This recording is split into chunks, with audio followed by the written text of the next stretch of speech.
In these problems, we are adding and subtracting fractions. And the trick you need to remember here is that to add or subtract a fraction, you've got to have the denominators the same. And you can manipulate a fraction by multiplying it by 1. Remember, when we multiply something by 1, it doesn't really change the value of it. And in this case, there are a bunch of 1s we can choose for. You could multiply something by 2 over 2, or by 3 over 3, or by 4 over 4, etc. Because any number over itself is 1.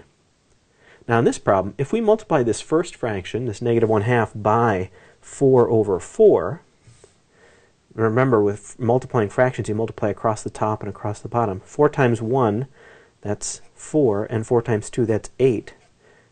So we know that negative 1/2 is the same as negative 4/8, and now our denominators are the same, ace and ace, so we can go ahead and do the addition. We've got a negative 4/8 and a positive 3/8, so we look at the top here, negative 4 and positive 3. If you put those together, you're going to get negative 1/8. All right, let's try one more. This is a subtraction problem. So we have 1/3 minus a negative 1/6. When you have minus a negative, two negative signs in a row, you can just turn them into a positive. So that's what I'm going to do. So this actually is the same thing as 1/3 plus 1/6.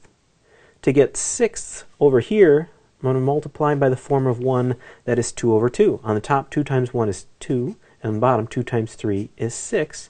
So 1/3 is the same as 2/6. And this problem really just becomes 2/6 plus 1/6. A lot simpler than it looked at first. 2 plus 1 is 3. Put that over 6. But we're not quite done.